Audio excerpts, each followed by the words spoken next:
দেখুন, আজকে কল্যাণ বন্দ্যোপাধ্যায় যা বললেন তাতে বিরোধীদের এখন পর্যন্ত তৃণমূল কংগ্রেসের সাংসদদের সম্পর্কে যে অভিযোগ ছিল সেটাকেই তিনি প্রতিষ্ঠিত করে দিলেন।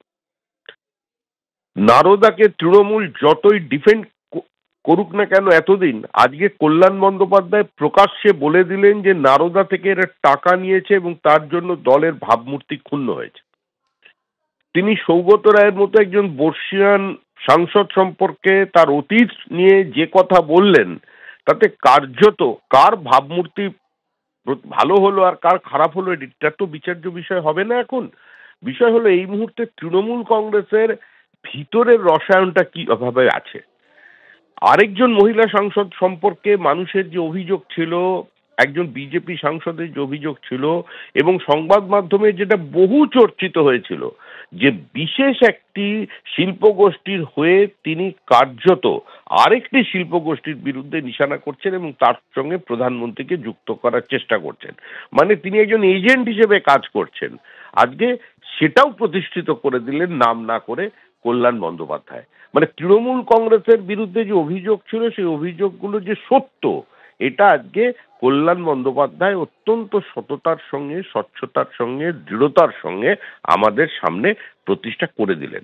এখন এটাই তৃণমূলের রূপ, এটাই তৃণমূলের আভ্যন্তরীণ তাদের মধ্যে সম্পর্কের রসায়ন, যেটা পশ্চিমবঙ্গের মানুষ জানেন, গ্রামগঞ্জের মানুষ জানেন। কারণ মানুষ তৃণমূলকে তৃণমূলের হাতে খুন হতে দেখছে। গত ৩ বছরের পরিসংখ্যান যদি আপনি দেখেন তাহলে দেখবেন ৯০% রাজনৈতিক খুন হয়েছে তৃণমূল কংগ্রেসের কর্মী এবং প্রতি ক্ষেত্রে তাদের পরিবারের অভিযোগ তৃণমূল কংগ্রেসেরই বিরুদ্ধে। তারা সিবিআই তদন্ত চাইছেন, সিআইডি চাইছেন না, পুলিশ চাইছেন না। আজকেও এই আপনারা যেটা দেখাচ্ছেন, কল্যাণ বন্দ্যোপাধ্যায় যে প্রেস কনফারেন্স করে যেগুলো বললেন সে তার বক্তব্যের সারবত্তা তো আছেই। তিনি যেটা বলছেন সেটাকে তার দলের মানুষ কিভাবে গ্রহণ করবে সেটা দেখার, এবং তিনি তো প্রকাশ্যে বলছেন যে এই ঘটনা দিনের পর দিন চলছে। এটা তো ঠিকই যে এরা অনেকদিন পরে রাজনীতিতে এসছেন, অনেকের ল্যাটারাল এন্ট্রি হয়েছে, অনেকে দল বদল করেছেন তৃণমূল কংগ্রেসের আসবার আগে।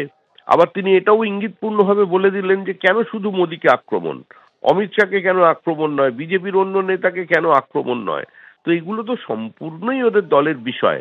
তাহলে ভিতরে অনেকেই যে অনেক কিছুর সঙ্গে যুক্ত, সেজন্য বিভিন্ন সময় বিভিন্নভাবে বিভিন্ন স্বরে তারা মানুষের সামনে যে কথাগুলো বলেন তার মধ্যে কতটা অসারতা আছে আর কতটা সারবত্তা আছে সেটা তো স্পষ্ট করে দিয়েছেন আজকে কল্যাণ গঙ্গোপাধ্যায়। অনেক ধন্যবাদ শ্রমিকদা আমাদের সঙ্গে কথা বলার জন্য।